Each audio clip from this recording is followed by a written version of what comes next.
I was backstage listening to that thinking, how in the world do I follow that? And I'm not even going to try.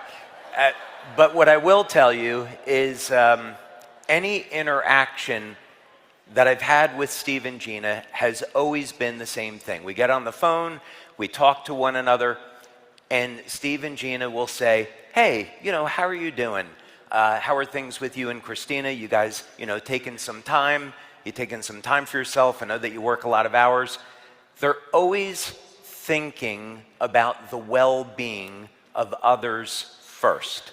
They're not asking for something. They're not thinking about or talking about money. They're always thinking about the well-being of others. And to me, that's one of their signatures of being such amazing leaders, is that they care about the people in their organization. So nice round of applause for Steve and Gina Merritt.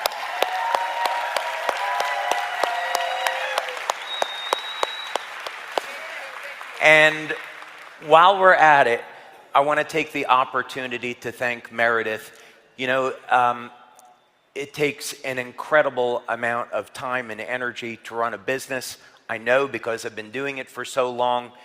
And to have the opportunity to spend more time in the lab developing these technologies, thinking more about the future of the business and where it is that we want to go, to have someone like Meredith who's so spiritually oriented and is thinking about doing the greatest good possible with this company. It's such a blessing to have her with LifeWave. So a nice round of applause for Meredith Burkich.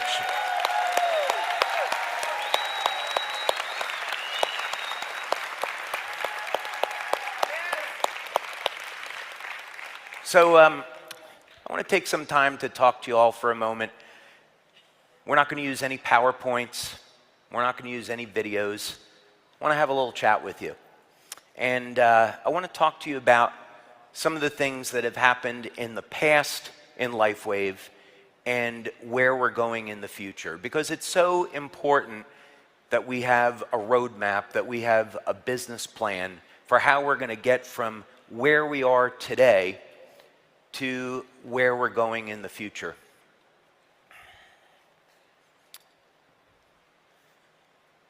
In 2006, we nearly went out of business. We were the victim of a credit card fraud scandal. There was a person that set up a fake position. They were using stolen credit cards that they had gotten from Russia, ordering product, earning commissions that they weren't entitled to. And by the time we detected that fraud, there was already about $1 million worth of product that had been shipped out, and we had paid hundreds of thousands of dollars in commissions. And at that time, we were a small company, and the effects were devastating. This happened in end of September, beginning of October of 2006, and by December of that year, we had lost 50% of our brand partners. And most people had thought LifeWave was never going to make that. It was about a week before Christmas. We had payroll coming up, and we didn't have any money to pay the staff. So I went into my bank account, and I emptied my bank account, and I put all of that money into the company so we could make payroll, and so that people wouldn't have to tell their families they didn't have any money for Christmas. And I didn't know how I was going to make payroll the next month. But I just kind of trusted, okay, well, if I can't make payroll the next month, at least I gave everybody a Christmas, and we can figure out what we're going to do. And fortunately, through divine intervention, the number of brand partners and customers that we had in the company was just enough to cover our monthly expenses. So we went this way for a number of months, each week not knowing how we were going to pay bills, not knowing if we were going to stabilize or not, or if we were going to continue down. And it was around March of 2007, and we had our corporate office in San Diego. And every Sunday, I would go for a walk on the beach. I'd take 3 hours to go for a walk on the beach and pray. And I would use that time to try to commune with God and say, I know this is what I'm supposed to do with my life, but I don't know how I'm supposed to get through this. And I kept hearing this message, well, it's in fire that gold is purified. And that I had to go through this challenge to deepen my faith in God and trust in God. And just keep being patient, being persistent, and try to push my way through it. So it was in March of 2007, and I came home on a Friday night, and there was a letter from the IRS. And I thought to myself, I don't know if I can take any more. And maybe what I'll do is I'll try to have a nice weekend, and I will open this letter on Monday. And then I thought, this is kind of silly. I got to man up on this, and whatever it is, I just have to deal with it. So I opened this letter from the IRS, and inside was a check for $163,000. And as it turned out, we had overpaid on our taxes the year before, and I wasn't aware of it. And so, in this case, God decided to use the IRS of all organizations to save this company.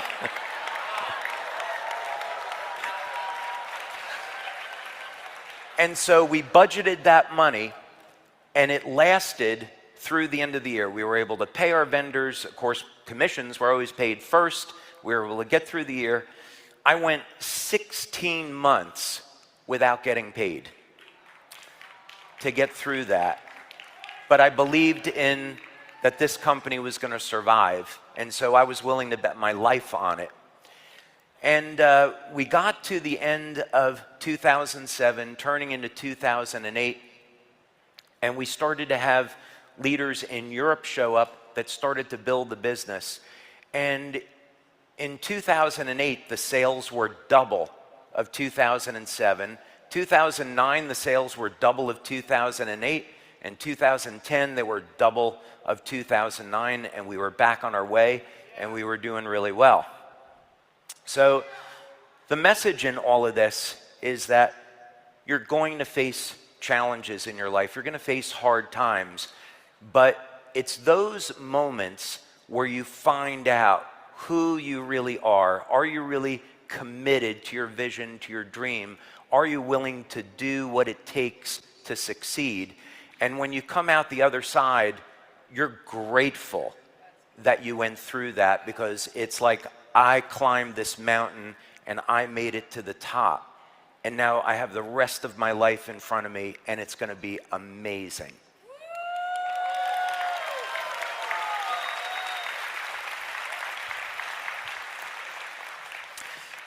And then sometimes life throws you another curveball. And that happened 10 years later to the month. And it was 2016. We had been doing fine. We had tried a lot of different things to kind of break out. We were stuck between 20 million, 40 million a year, and we were stuck trying to find a way to break out of this. And in 2016, we did a product launch. We got about a week where everything was looking great. And then we implemented a new software program, a new back office system, and everything crashed. And we went for weeks where the system wasn't taking orders, it wasn't working properly. And by the middle of December, we were back where we were before, where we had lost about half the people in the company. And we turned into 2017, and I thought, okay, I lived through this before. And I thought this was maybe something karmic. You know, if you want to put a word on it, I don't know what else to word you would put on this. But why did this show up exactly 10 years later? And it's not going to happen again, by the way, because I took care of that. I'll tell you that story another day. But I thought, okay, I've been through this before, and having that experience in 2007 kind of made me battle-hardened to where psychologically I was in the place where, okay, I know to form a plan, I need to take action, I know what to do with the finances of the company, where we need to cut and save to survive. It was tough. It was really tough. But we were able to float along and survive. And I was going into work each day, and it was very stressful. You could feel the stress on the staff. And there came a point where I thought,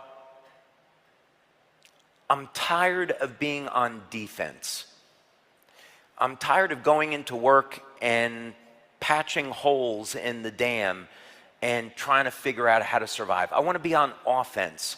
I want to have a way that we can get people excited about this company, but how is that going to happen? And we had been doing stem cell research at that point for almost 10 years. And we had put $4.5 million into research at that point, and we had some phenomenal experiences. We had a ton of patents. The problem was the technology that I had been developing was really more suitable for hospitals. This was something, as we found out later, that it was going to take maybe $100 million to get this through FDA, and they were never going to let the technology go over the counter. It would have had to have gone through hospitals. So it's like, okay, there's no way that we're going to get this ever into the network, but the amount of information that we've learned over this period of time, how can we go ahead and apply this in a way that people can benefit from it, people can use this, it will be safe, effective, affordable. How can we take this? This is a piece of equipment that potentially could cost millions of dollars. How exactly are we going to make this affordable and safe for everyone so a doctor doesn't have to prescribe it? So fortunately, I love Iron Man and Tony Stark.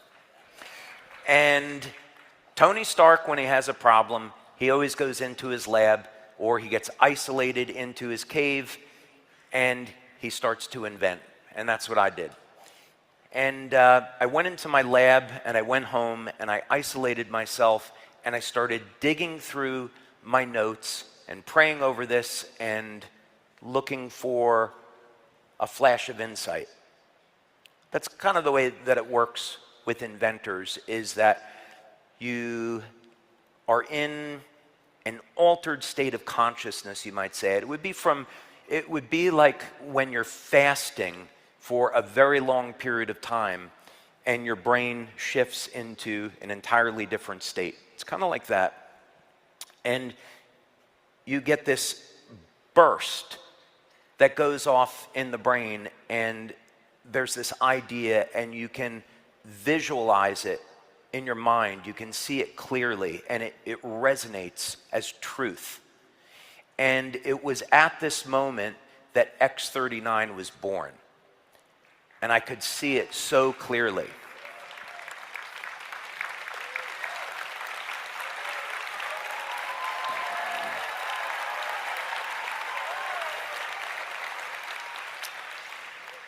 And so I started getting to work, and I had to come up with an entirely new way of making the patches, something that I hadn't tried before. But I thought, okay, this is kind of the way that I see this, visualize it. This was the information that was downloaded. So let me go ahead and try to do this. And the first samples of X39 came out. Started to test them in my lab. I said, okay, this is something special. This looks really, really good. And then, of course, we started to set up clinical studies. And I told my staff about it.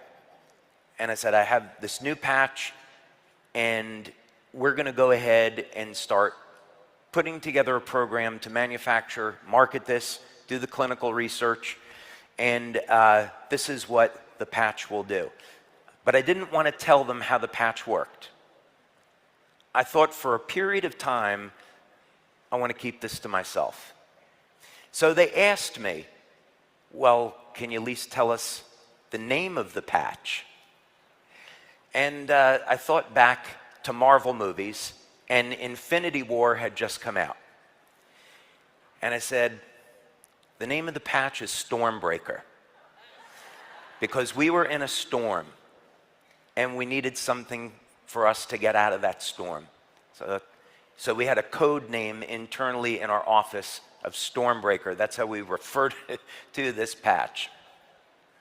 And in June of 2018, we had our first webinar with leaders, and we had done clinical studies, we saw the outcomes, but now it was time to introduce this to the leaders. And you never really know how people are going to react to this concept. And I thought, I know I've been doing the stem cell thing for 10 years now, and I kind of get it, but are we going to be able to communicate that to the leaders? Are they going to really appreciate the potential significance of this? And of course, the rest, as they say, is history. The leaders were excited. But I want to point out Jan Wiegel for a second. I don't want to put him on the spot. But we had our leadership team, and we were seeing these incredible, it was August of 2018, we were seeing these incredible testimonials, and the leadership was saying, you could charge $300, $400 a month with this. No problem, people will pay it because it's worth that. And Jan said in our leadership group, if you want everyone to have it, if you want everyone to benefit, the right thing to do is make it affordable to everybody. It's worth more than the other patches, but charge an amount that everybody can afford. And this is why we work together as a team. And thank you, Jan, for that recommendation. It's obviously the right thing to do. We appreciate that.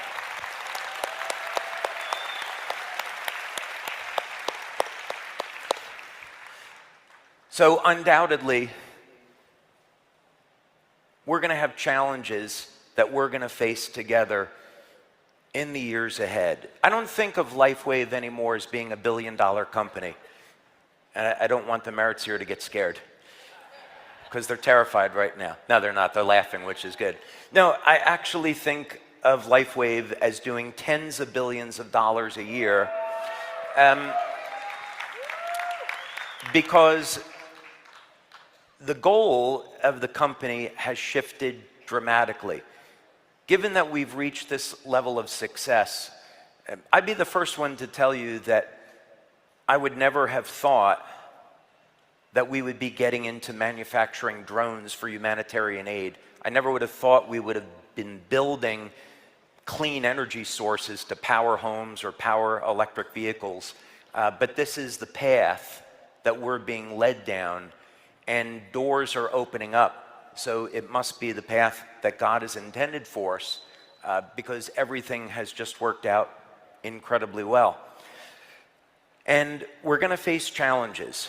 And when we think about making plans in life, I think about the story of Gideon.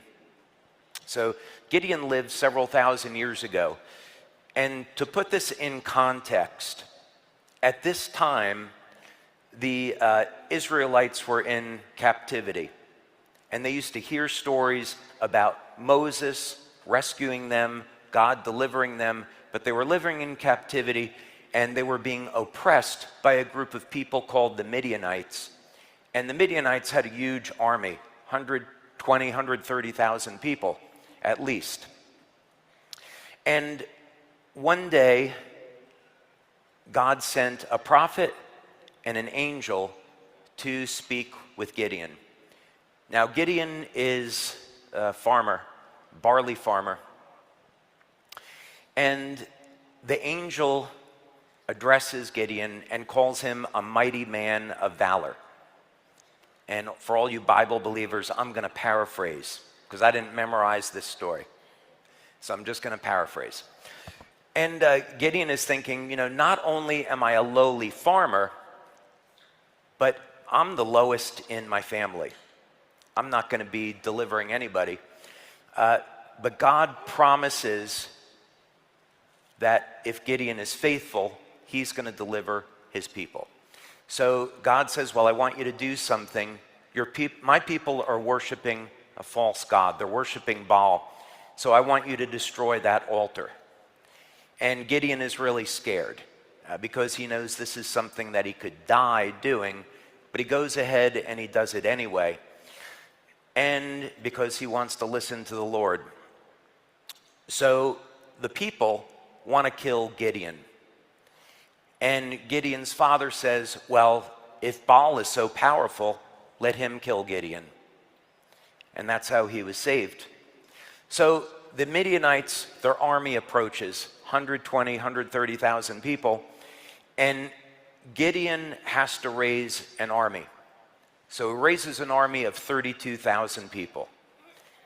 So the odds are at least 4-1 against him. And God says, you know what, Gideon, if you go to battle and you win, you're going to think that your men were really good soldiers and that you were the ones that defeated the Midianites. So you have to know that it's me, the Lord, that's conquering the Midianites. So here's what I want you to do. I want you to tell your army, anybody that's scared, anybody that's afraid, go ahead and go home. And so 20,000 men go home. Now it's 12,000 against that 130,000. And then God says, you know what, Gideon, you still have too many people. Here's what I want you to do. I want you to go down to the water, and I want you to ask your people to take a drink of water. And some of them are going to get down on their knees, and they're going to lap water into their mouths like a dog, and the others are going to scoop water into their mouth. I want you to separate people based on that. And you had 300 people on one side and the rest on the other. And he said, okay, tell those others to go home. You got an army now of 300 people. That's good. And so Gideon's pretty nervous at this point. So God says, look, what I want you to do is go down into the camp of the Midianites, and I want you to hear what they're saying. So he goes down in the middle of the night, and some people are waking up that have had dreams. They're all having the same dream, that they go to battle with Gideon and they lose, and they're delivered into the hands of Gideon. So they're terrified. So Gideon hears this, he goes back, and then God says, okay, you've got these ceramic jars. What I want you to do is break the jars, blow the trumpets, and yell. And they do that. And you can imagine when they're breaking these jars with their swords, it's going to sound like thousands of these jars are like thousands of swords. And they have 100 men in 3 different places surrounding the Midianites. So this sound must have been resonating all around the Midianites. So what happens is the Midianites, they wake up, they think that there's thousands and thousands of Gideon's men attacking. It's dark out, and Midianites are bumping into one another and killing who's ever next to them.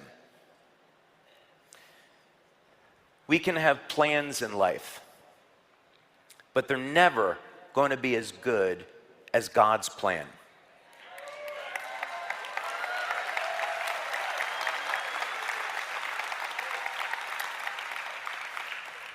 That day, God showed Gideon how 300 people could defeat an army of 130,000 people, and that's exactly what happened.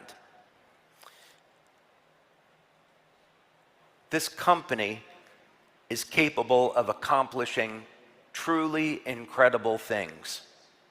I can tell you about all of the plans that I have for this company, the technology that we've been blessed with, what we're doing to support you with manufacturing and marketing. We can talk about all those things, but we're a company that's going to change the world, and we're going to make this world a better place. And this company is best served if we let God do the planning.